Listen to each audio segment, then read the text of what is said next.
السلام عليكم ورحمة الله وبركاته. بسم الله الرحمن الرحيم. الحمد لله رب العالمين والصلاة والسلام على سيدنا محمد وعلى آله وأصحابه أجمعين. Welcome, brothers and sisters. I'm so happy to be here in Washington, D.C. This is my first lecture ever in Washington, D.C. I visited this city before, but this is the first time I speak about Masjid Al-Aqsa in this city. So I'm so happy to be here with you. If you have any issues with my accent, because it sometimes looks like or sounds like British, sometimes English, sometimes Scottish, it's because of me being already graduated from the United Kingdom. So I'm so sorry about my accent. And the first thing I was taught in Britain was not to say water. We used to say water. So, as Dr. Osama said, I'm Abdullah Maroof. I'm from Jerusalem. And I worked in Masjid Al-Aqsa many years ago as an officer for media and public relations officer, media and public relations officer. And my office was just inside here. And I remember that time, back then, we didn't have Facebook and all this stuff there. At that time, we had like forums. And one of my duties was to speak with the people through the forums, and I used to speak with the people from inside Masjid Al-Aqsa, and I used to tell them that I'm speaking inside Al-Aqsa Mosque, and nobody believed me actually. They used to, one of them I remember said, well, you are speaking from Masjid Al-Aqsa and I'm speaking from inside the Kaaba, because he didn't understand what's the meaning of Masjid Al-Aqsa. I'm not going to let the issue of my university's name to the end. I'm just giving you the answer now. 29th of May was the date, or 29th of May 1453 was the date when Istanbul was taken by the Ottomans. This is why my university in Turkey is named 29th of May, or May 29th, according to the American way of saying the dates. So, Yarmid Kuzmayis in Turkish. So, I'm so happy to be here, and what we're going to do today is that we're going through Masjid Al-Aqsa. We're going to know what Masjid Al-Aqsa is and how the Muslims have a lot of things actually inside the mosque. And what are you going to see once you go there if anybody here didn't go or have never been there before? If you go there, you will find a lot of stuff inside Masjid Al-Aqsa, a lot of monuments inside Masjid Al-Aqsa, and we're going to speak about some of them today. We're not going to take a long time because we don't have a long time. However, when I was there, our shortest tour in Masjid Al-Aqsa used to take a whole day. That is the shortest one. The longest one used to take 1 week, if you had time there. So, inshallah, once again, when it is, inshallah, free, we're going to go there again and again and again and again, inshallah, and we will pray all in Masjid Al-Aqsa. And before starting, I need to say one thing about this program. This program is already free. You can download it on any platform. You can download it on your Windows computers, on your laptop or Macs, on your iPhones, on your Android, if anybody who's fan of Samsung or something, and tablets, iPads. It's already free. But until now, it is in Arabic language. It is now being translated into English language, inshallah, in Britain. And once it is ready, inshallah, it will be free as well in English language, and later on in other languages, inshallah. The people who worked in this program took 7 years of work in order to finish the whole mosque, because it's a very big mosque. It's 144,000 square meters. And sorry, I don't use feet and inches. I use meters like the British. So it's a vast mosque, and it can contain up to 500,000 people. It took them 7 years to do it. And it was done in Damascus, in Syria. And the people who worked in this project for 7 years are all Syrians. My work there was only just to supervise it academically. But the people who worked in this project worked for 7 years, and not a single one of them has ever been to Palestine or even seen Palestine from far away. They have never seen Masjid Al-Aqsa. Despite that, because of their love of this mosque, they were able to duplicate it here and generate this program in a very beautiful way, even a tree by a tree. So our brothers and sisters in the company that worked in this project called Joybox, I would like to thank. In addition to that, I would like to thank some of our sisters as well in Kuwait, who paid the whole amount that was used actually to work with this project, and provided it for free.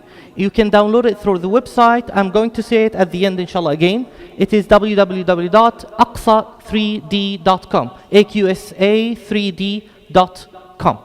Inshallah, I will do this again. Inshallah, I'll give you the name again, inshallah. So, now we're going to start. You don't need to speak, to look at me. You need to speak, to look there, to the screen. And Bismillah ar-Rahman ar-Rahim. First of all, we need to know what Masjid Al-Aqsa is. When I say Masjid Al-Aqsa, some people think that this is Al-Aqsa Mosque, and some people think that this is Al-Aqsa Mosque, and both of them are wrong.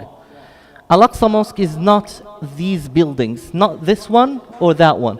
This building is called the Qibla Mosque, Al-Jami' Al-Qibli, and it's only one part of Masjid Al-Aqsa. And this mosque or this building is called the Dome of the Rock, Qubbatul Sakhra, and it is a part as well of Masjid Al-Aqsa. It's not the Al-Aqsa Mosque. Not any one of them is Al-Aqsa Mosque. It's only part of Masjid Al-Aqsa. What is Masjid Al-Aqsa then? It's this one. The whole area here that contains everything inside is called Masjid Al-Aqsa. It's not called Al-Haram Al-Sharif or the Noble Sanctuary. It's not. It is called Al-Masjid Al-Aqsa. And this is called the Dome of the Rock, and this building that many Muslims believe today or think today that it is Al-Aqsa Mosque is called actually the Qibla Mosque, Al-Jami' Al-Qibli, and it is only one part of Masjid Al-Aqsa Al-Mubarak. And these dots that we are looking at actually are the gates to Masjid Al-Aqsa, and we have 10 gates that lead to Al-Aqsa Mosque from the north and from the west. From the north we start, there is Babul Asbat, the gate of the children of Israel, Babul Asbat. Then Babu Hitta. Hitta is a word means in the Quran means forgiveness or forgiveness from the sins. Then Babul Malik Faisal, King Faisal of Iraq, not of Saudi Arabia. King Faisal of Iraq, and it is called as well Babul Itim, as well the gate of darkness. In addition to that, we have the gate of Al-Ghawanima, Babul Ghawanima, a family named Al-Ghawanima, Banu Ghanim. Then Babul Nadir, or the administrator, if we can say, gate. And this is actually a gate that the people who are originated from Africa love. Why? In particular, because outside this gate, there is a small neighborhood called Al-Jaliyatul Ifriqiya, called the African neighborhood.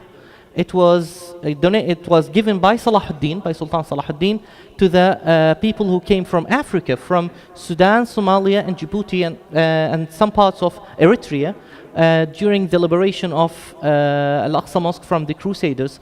And then we have Babul Hadid, the Iron Gate, and after that Babul Qattanin, the Cotton Merchants Gate, because there was a cotton market outside this gate. Then Babul Mathara, the ablution gate, where you can go for wudu. And then Babul Silsila, the gate of the chain. And lastly, Bab al-Maghariba, the Moroccan gate. And this gate is mostly beloved by the people who are from Morocco, Algeria, Tunisia, and Libya, because it used to direct people who go outside to a neighborhood called the Moroccan neighborhood. And this was given by the Sultan Al-Muzaffar Ali, the son of Salahuddin, to the people who came from Morocco and Algeria. And it is very close to the Ha'it al-Buraq, to al-Buraq wall. Now we can enter, once you go there, you can enter from any one of these gates except for Al-Maghariba. It is now being taken by the Israelis, and unfortunately Muslims, because they are Muslims, they are not allowed to enter from this gate. The Israelis control this gate in particular and do not allow Muslims in particular from entering this mosque, entering Al-Aqsa Mosque from this gate, and it is only for the visitors from other religions like Christians and Jewish visitors who come to Al-Aqsa Mosque under the Israeli supervision. And if you go there, just because you are a Muslim, you will not be able, unfortunately, to enter from this gate in particular, because it is the closest to the plaza that is outside Al-Buraq wall, or as it is called by the Israelis, the Wailing Wall. Okay, now I'm going to give you the opportunity to choose by yourselves. From 1, where 1 is Bab al-Asba, to 10, Bab al-Maghariba. Which gate would you like to enter from? 1 to 10. Maghariba. Maghrib. Oh, you love troubles. You love to make trouble. I know. Okay, let's go. Bab al-Maghariba, Bab al-Maghariba. It's fine. Fine by me. I can enter from any one of them, inshallah.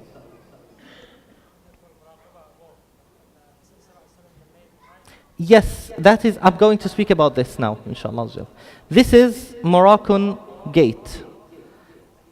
And we entered from this one, as you can see the name, Moroccan Gate. And everything that you look at here is called Al-Aqsa, even the trees. Wherever you pray, in these courtyards, plazas, even if you can pray on a tree, you are actually inside Al-Aqsa Mosque. And you can see the Dome of the Rock just behind here. And there you can see the Qibla Mosque. And anywhere you pray inside these gates or inside these walls, you are actually inside Al-Aqsa Mosque. And that's just one thing that is not real, actually. These floating things are not real, by the way, don't worry. Oh, wow, miracle. It's not a miracle. Those are only for the program, because it gives you information, but I disabled this feature here. It gives you information, and it's now in Arabic. And afterwards, inshallah, when it is in English language, it can be accessed by anybody, inshallah, as well here. Okay, let's go and start our journey. We are going to start from Bab al-Maghariba. Bab al-Maghariba is located just next to Bab al-Ha'it al-Buraq, the Buraq wall, where it is believed that the Prophet ﷺ entered Al-Aqsa Mosque during the night journey. But the main gate during the time of the Prophet Muhammad ﷺ was not this one. It was just beneath it. And it is now closed underneath it, and you can see it from here. You can go down to a prayer hall just down there. It is called Musalla al-Buraq, Al-Buraq prayer hall. I'm not going there. I'm leaving it for you, inshallah, to go by yourselves. But we are going to walk, and we will leave the Qibla Mosque until the end, inshallah, of our journey. And while we are walking, actually, I challenge anybody to ask me any question about anything that you can see here in this program and not having a story for it. I challenge you. Why? It is because Al-Aqsa Mosque has a story everywhere. Every single thing that you are looking at has got a story. Even the trees. Some of these trees have actually names, and some of them has stories. Some of them has ancient stories, and some of them has current stories as well. Whether a story of a king, a story of a person who was killed here by the occupation, or a story of some people who used to come here or come there, or a prophet or something. Everything has a story. So let's start from the Dome of the Rock, from the heart of Al-Aqsa Mosque. And while we are going there, we pass through this fountain, and it is called Al-Ka's, the cup. It is used. It is actually 800 years old, and it is used for wudu. By the way, in Jerusalem, it's very easy to say that something is 800 or 1,000 years old or so and so. Why? Because Jerusalem is very actually ancient, and everything that is located in Jerusalem has an ancient story. My house in Jerusalem, before getting married, was 700 years old. So people used to think that my house is haunted because it's 700 years old. Ooh, spooky.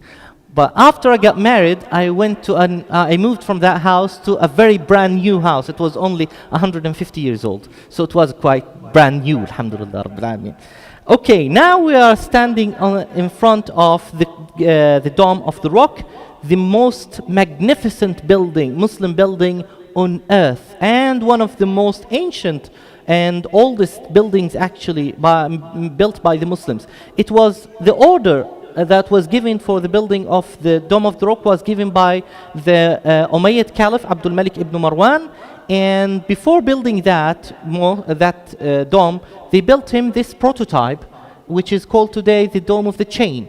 It was only a prototype, and after that they started building the Dome of the Rock according to this shape. And the Dome of the Rock is actually a large mosque. It took the Muslims to build it. It took them 7 years to build it. It is said that all the money that was used for this building, for this magnificent building, were taken from Egypt. So the Egyptians actually feel so happy when they know that their money at that time, 1300 years ago, were used to build this great, magnificent building. Two of the architects were responsible for building this magnificent building. One of them was named Raja ibn Hayawa al-Kindi. He was from a city in in Palestine called Bisan. It is now occupied. And the other one was from Jerusalem, and his name was Yazid ibn Salam. By the way, Raja ibn Hayawa was the one, you know Umar ibn Abdul Aziz, who is called the fifth Rashid Khalif.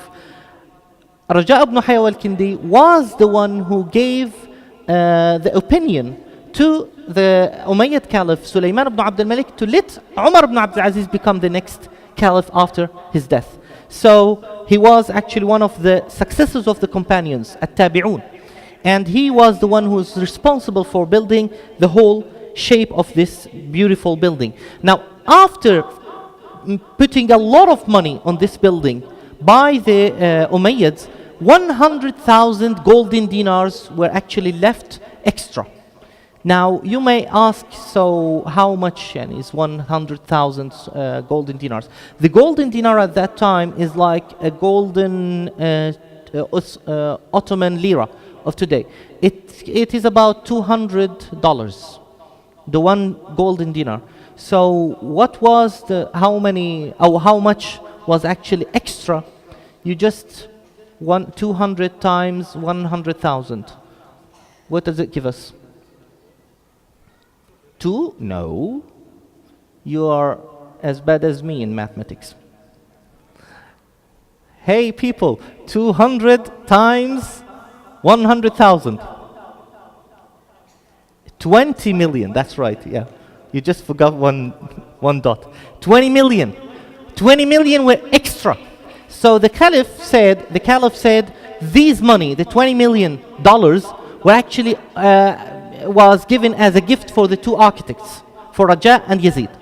So each one of them just woke up in the morning with $10 million for building this great building. However, they refused to take this money.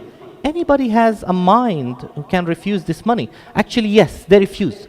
They sent the money back to the Caliph and said, نحن أولى أن نزيده من حلي نسائنا. We can actually put a lot more gold, if you would like, from our wives. Why? Because it is part of Al-Aqsa Mosque. So we are not going to take anything from this building. So what to do with this money? Abdul Malik ibn Marwan ordered this money to be taken and made into plates, and he ordered it to be to cover the dome itself. So these golden plates actually was not the idea. The idea of having a golden dome was not the idea of the architects. It was the idea of Abdul Malik ibn Marwan. Afterwards, definitely afterwards, about 300 years after that, the golden dome just collapsed, and then they rebuilt it and they made it a black dome until 1961. In 1961, Jordan, King Hussein of Jordan, restored the golden, not plates, the golden color by copper. But in 1995, the same person, late King Hussein of Jordan, replaced the copper with these plates which are actually covered with pure gold. So what you're looking at is actually a pure gold. You might think that the Dome of the Rock is quite a small building, which is not actually. It is a very, very large building. From top to toe, the building is 50 meters high. 50 meters, 49 meters. 50 meters is like how many feet? 150? 450? Yeah, 150 feet tall. Oh, for God's sake, I really hate this feet and meters things. Why do you have to say feet? It's really odd. However, so, you know, this small crescent in the top is actually 12 feet high. This small one. Each one of these plates is 3 square feet. Each one of these plates, golden plates. So you can imagine now how big the dome is actually. Now, 800 years after its building, the Sultan, the Ottoman Sultan, Sulaiman al-Qanuni, Solomon the Magnificent, took or replaced the mosaic from outside, and he put these tiles outside, which were made in Turkey.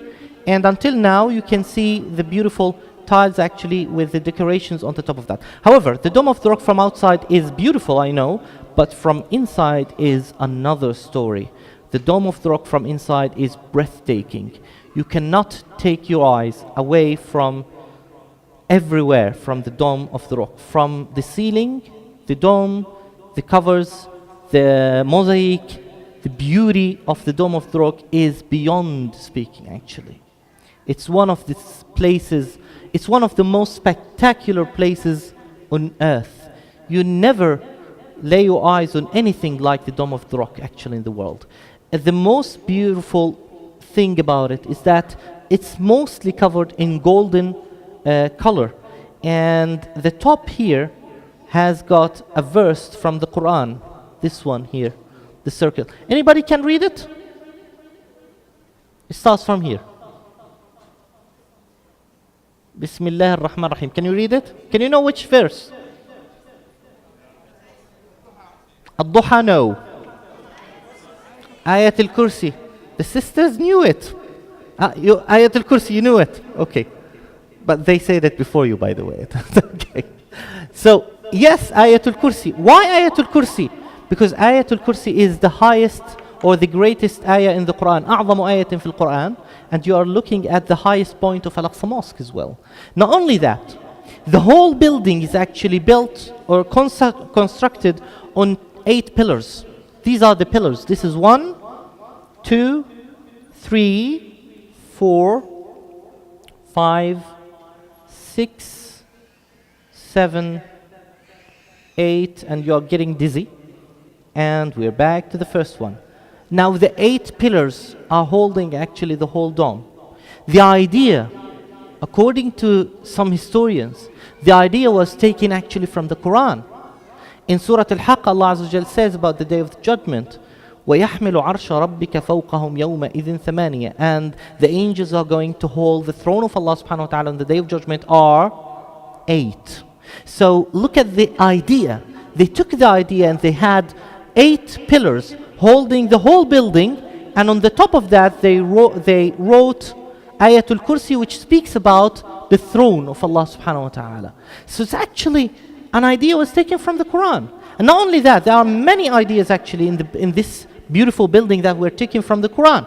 For example, I'll give you, or from Islam in particular, in general. So for example, look at the decorations. You might think at the beginning that all the decorations are actually the same, but look closer. Can you notice that none of them is the same? None of these decorations are actually the same of the other. Why is that? It is actually because there is no repetition in paradise. And this is why they took the idea and they made no repetition in the Dome of the Rock. Absolutely nothing. Even the columns. Look at the columns now. Now you will notice it. Now you will notice that each one of these columns are actually different. Now, even something else. Whenever you enter the Dome of the Rock from any one of the gates, from the gates, it has got 4 gates. This is one of them. Whenever you enter, while you are entering, you look at the area between you and the rock itself, and you can note that you have 2 columns at the beginning or in front, and 3 in the back.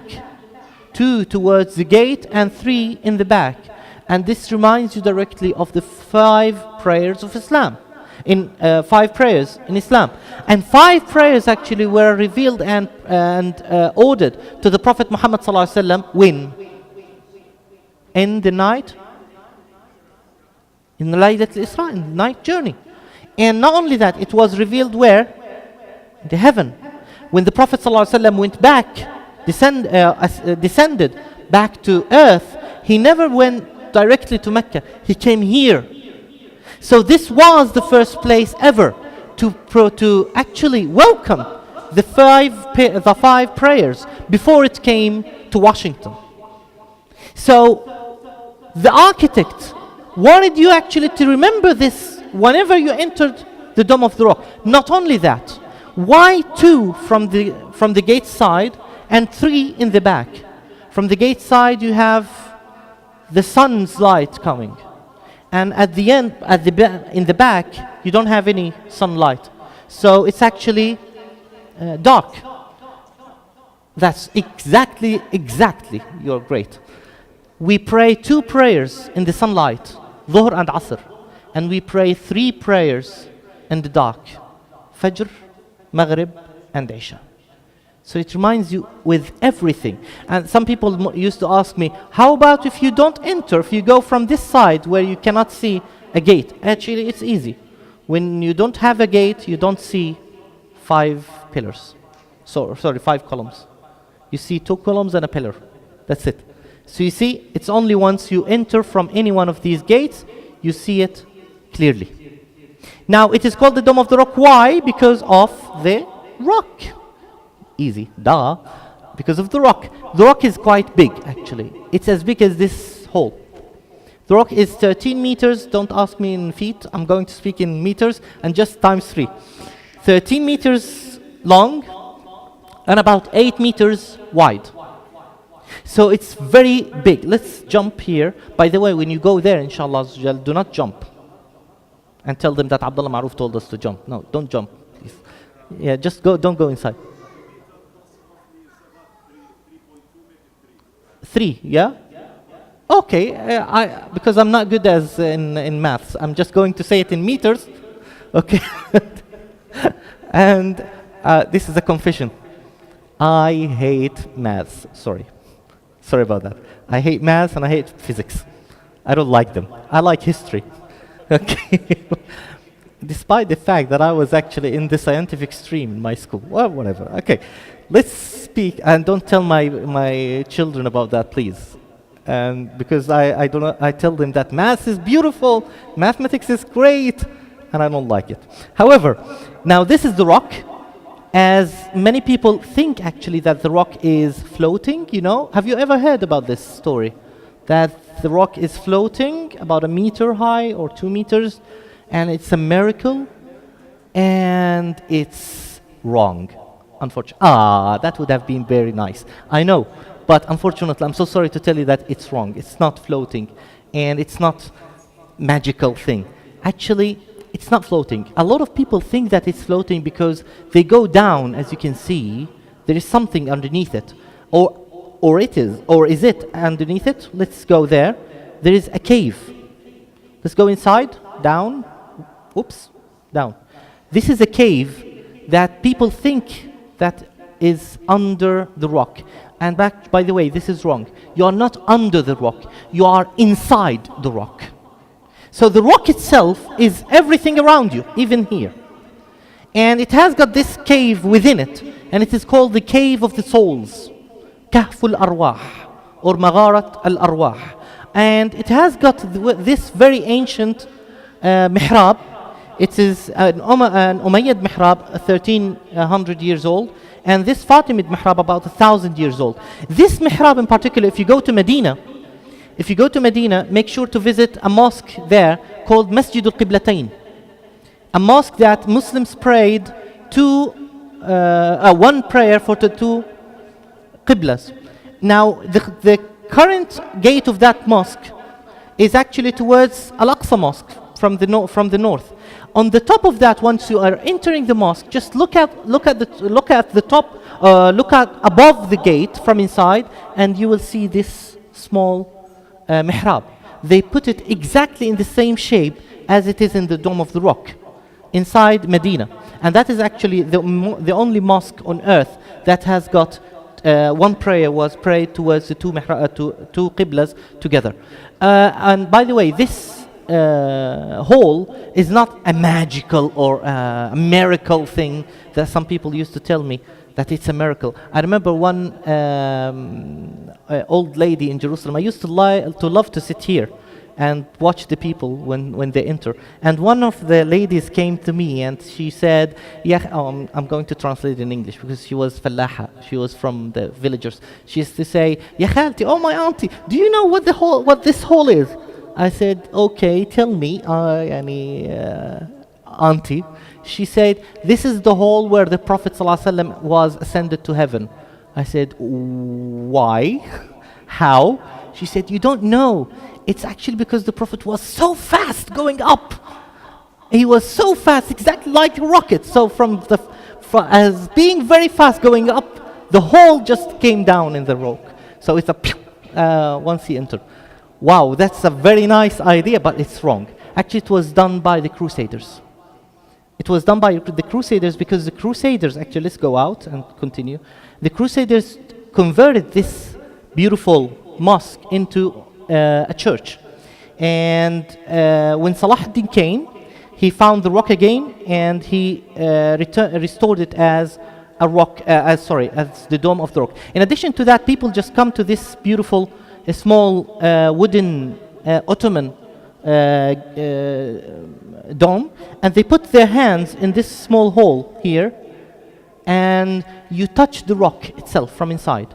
And once you get your hand, you smell misk, perfume. And people think that, wow, it's a miracle. MashaAllah, subhanallah. Actually, it's not a miracle. The people of Masjid Al-Aqsa, the servants of Masjid Al-Aqsa, have it perfumed every day. So it's very nice, actually. It's a very nice perfume.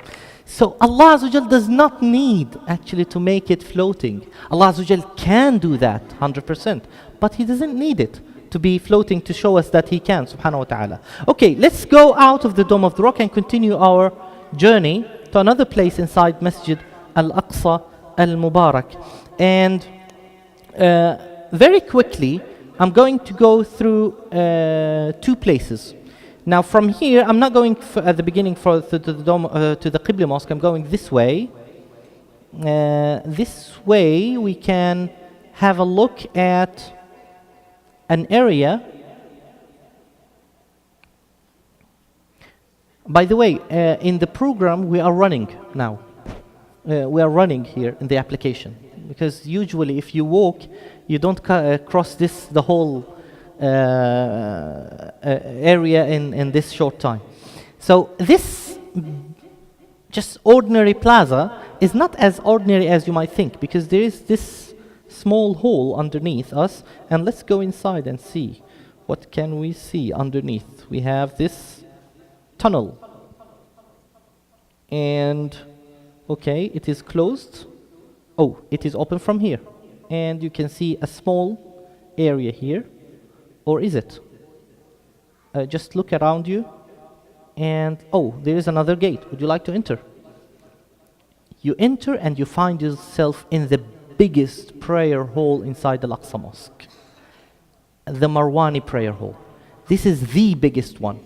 This prayer hall in itself alone can contain up to 7,000 to 10,000 people.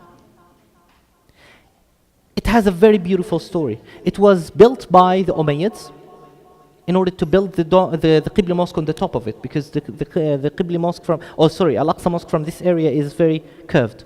So they built it and then they used it as a basement, as a storage and a basement. And it remained as it was until the Crusaders came. When the Crusaders came, they changed it, they converted it into stables for the horses. When Salah ad-Din came, he cleaned it and restored it as a basement and a storage, and it remained as it was until 1996. 1996, only 23 years ago. In 1995, the people of Jerusalem discovered by a newspaper in London they discovered that the Israelis were planning to take over this area and convert it into a synagogue.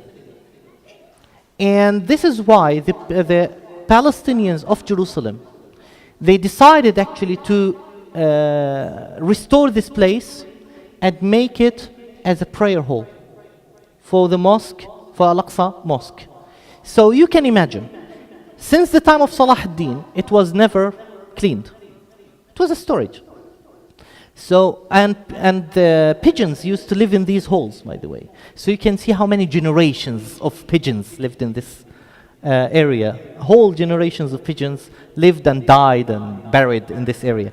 So you can imagine, it was cleaned, covered with plates and electricity, and it was carpeted, and it can contain up to how many? Say, about 10,000 people. All of that happened in 60 days. What? Yes, it was the will of the people. That was the will of the people of Jerusalem. They decided to change it, and people entered this mosque together, and they did everything together very quickly in order to make new facts. And the Israelis were shocked. The Israeli government was shocked to see what happened, because it was the people who did it, not anyone else. So it was opened in 1996. And all the people, you can imagine 10,000 people entered from that small tunnel. So this is why actually the Muslims in 2000, they opened these two gates, 1 and 2.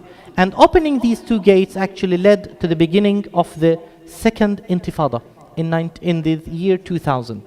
In the year 2000, the Muslims just opened these two gates in order to allow as many people as possible to enter and go out, and they opened this plaza.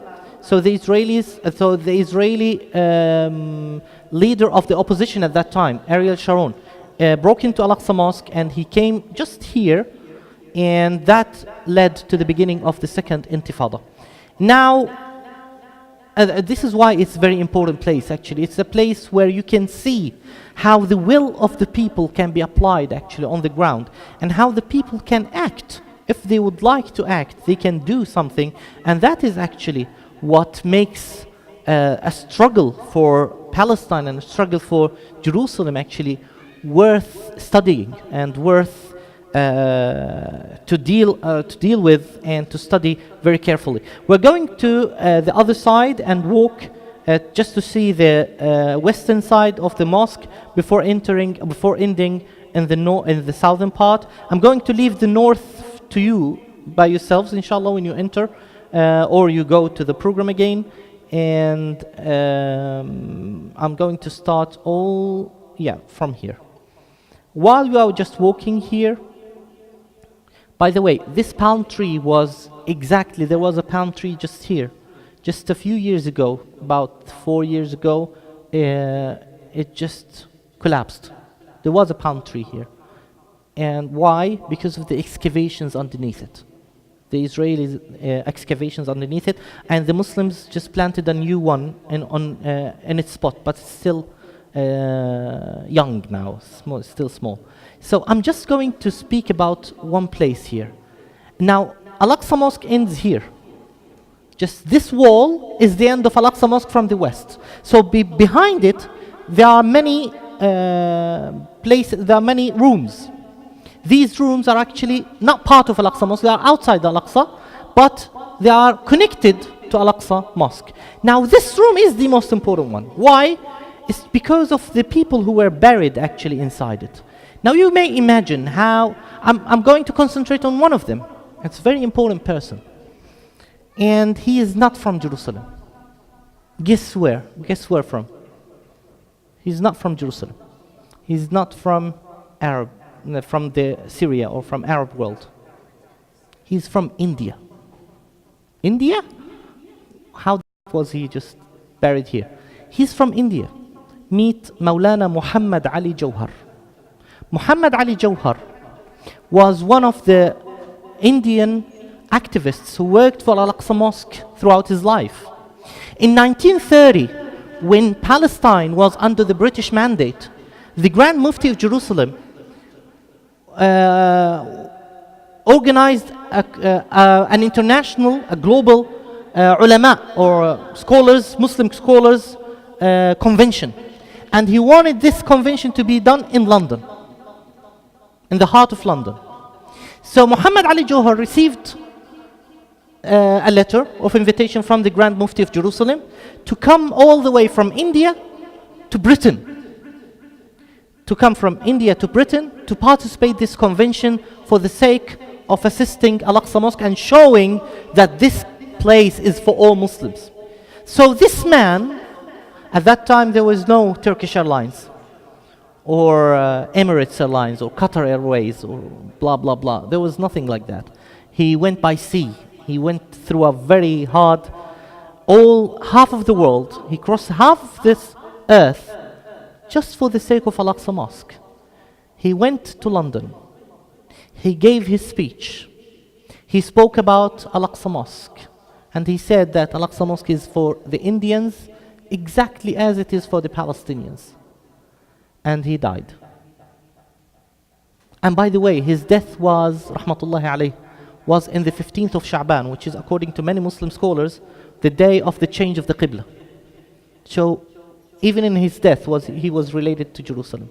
So when the delegation of Jerusalem met this person and knew that he died at the convention, they were so moved.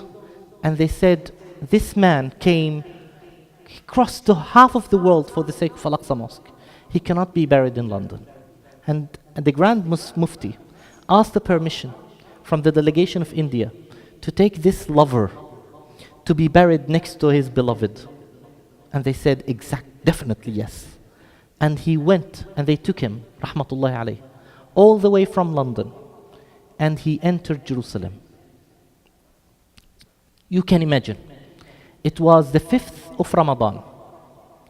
And it was a Friday. And the whole city of Jerusalem went and prayed janazah in Al-Aqsa Mosque. And they went in his funeral. And Dr. Walid Al-Khalidi, Professor Walid Al-Khalidi, in his book Before the Diaspora, has a picture of his funeral. It was a beautiful funeral. And he was buried here. And they inscripted this scripture outside. It says, Bismillah ar-Rahman ar-Rahim. Inna Allah ashtara min al-mu'minina anfusahum wa amwalahum bi anna lahum al-Jannah. A verse from the Quran. And Allah Azza wa Jalla has bought from the believers their souls and their money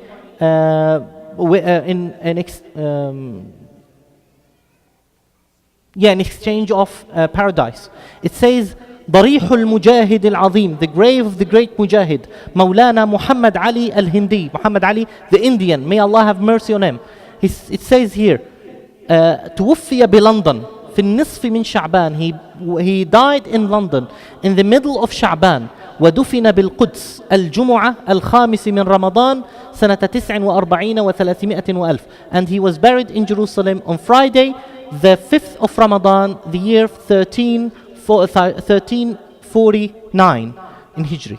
And here they inscripted what he used to call himself, the servant of the Kaaba, Khadim al-Kaaba, and the guardian of Al-Aqsa and Al-Buraq, وحارس الأقصى والبراق.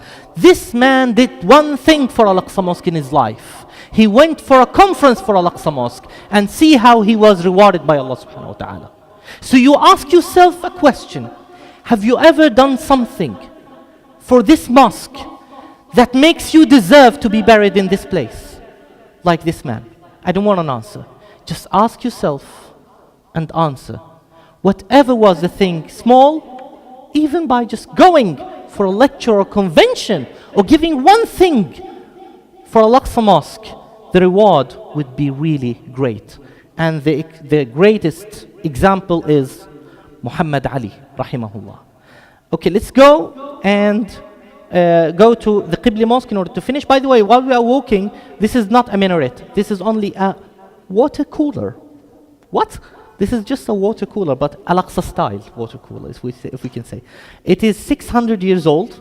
It is called the Fountain of Qaitbay. It was built by a king from Egypt. It was named Qaitbay. He's actually, his origin was, I think, Russian. Yeah, his origin was Russian. He was Cherkess. And then we have many other places like this, the fountain of Al-Narinj, the fountain of Yusuf Pasha, and the dome of Musa, and the school of Al-Ashrafiyya. And this is one of the 4 minarets of Al-Aqsa Mosque, the minaret of As-Silsila, the chain. And while we are walking there, we can see one of the minarets as well there.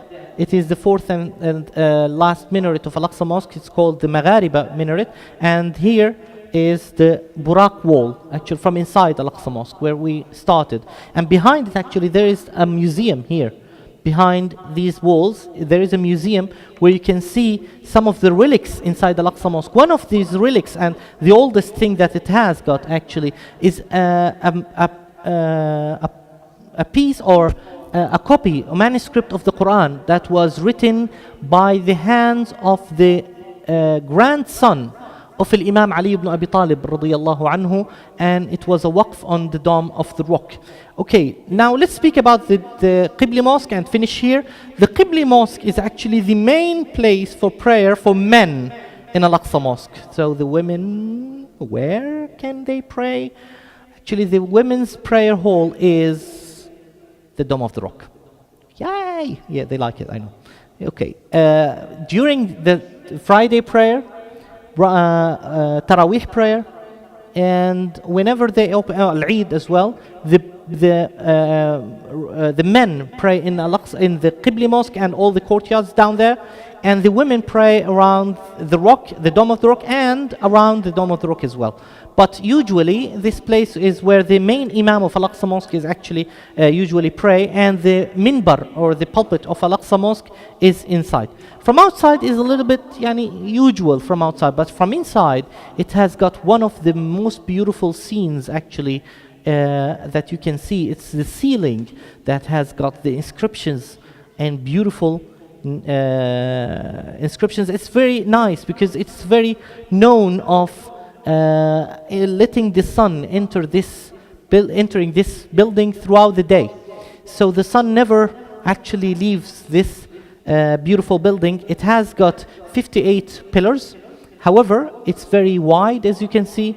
And I used to see how the children used to love to run all the way inside this building. And I know that one person in particular from Britain started thinking about Islam once he entered this mosque. He said, this building is so bright, I'm really feeling as a human being. So this was the first thing that made him think about Islam. And after a few years, he actually converted to Islam. Now, even the dome itself in the Qibla Mosque, even though it is smaller than the Dome of the Rock, but it has got many colors as well. But the most important thing about this beautiful mosque is the main prayer hall, or the main prayer area, where the mihrab and the minbar are. Now, these two have 2 stories. Now, first, the minbar, or the pulpit. This minbar has a story of a man. He's a king. He was a king. The king Nuruddin Mahmud, the son of Zingi. This man who ordered to build this pulpit was actually the king of Iraq, Syria, and Egypt.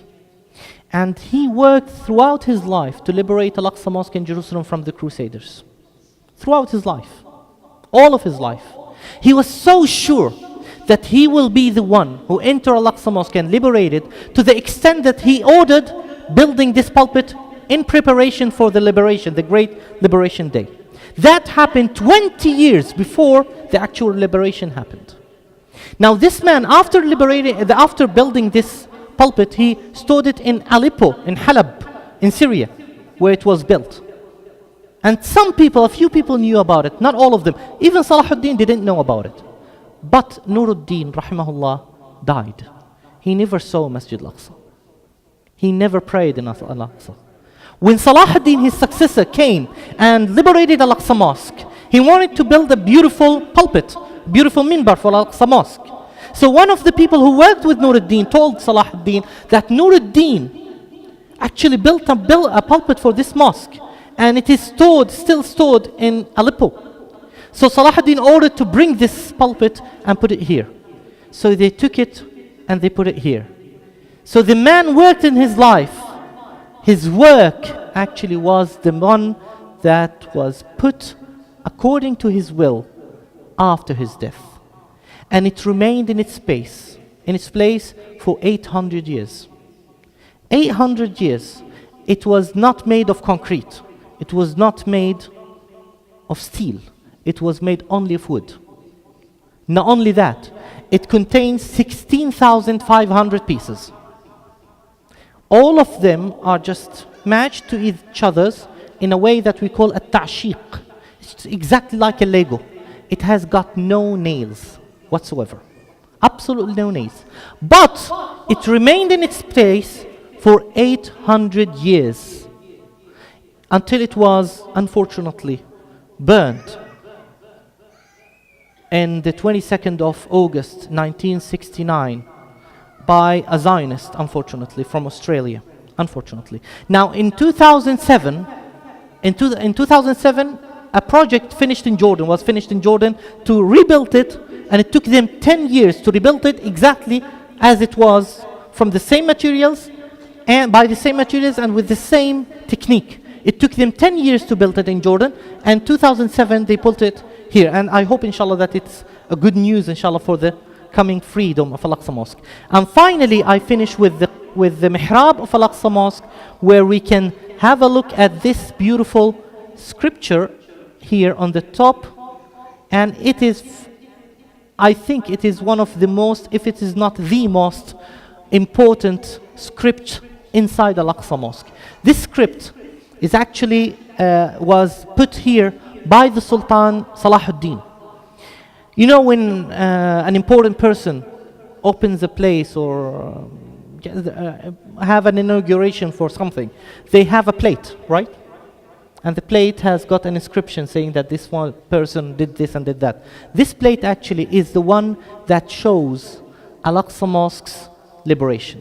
It says here, by the name of Allah, the most gracious, the most merciful, the one who ordered to renew or to renovate this holy mihrab and to rebuild Al-Masjid Al-Aqsa, which was constructed upon piety, taqwa, is the servant of Allah and his wali, Yusuf ibn Ayyub, the name of Salahuddin, Abu al-Muzaffar, the king, An-Nasir, Salahuddin wad-Din.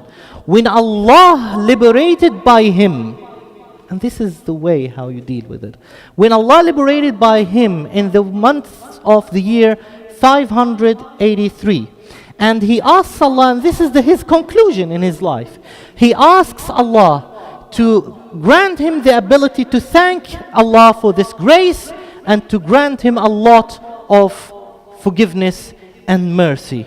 This is Al-Aqsa Mosque. All of what you saw and all of you are going to see, whether on this program, this application, or once you go to Al-Aqsa Mosque, is yours. Salahuddin was not an Arab, he was a Kurdish. Nuruddin was not an Arab, he was Turkish. Sulaiman al-Qanuni was not an Arab, he was Turkish. Muhammad Ali al-Hindi was not an Arab, he was Indian. So, it is not for the Palestinians, and I'm a Palestinian. And it's not for the people of Jerusalem, and I am from Jerusalem. But it's yours. It's yours, and it's yours. And being yours means two things. First is that nobody on earth has the right to give any part of it, even 1 centimeter, without your acceptance, whoever this person was. And the second thing is that you are going to be asked about this mosque exactly as you are going to be asked about your watch, about your glasses, about your clothes, your house, your car, and even your phone. So prepare yourself to say, oh Allah, I did one thing. Muhammad Ali did one thing, and he was granted this resting place. So do something for Al-Aqsa Mosque, even if it was a small thing. Thank you very much. Jazakumullah kulla khair. Assalamu alaikum wa rahmatullahi wa barakatuh.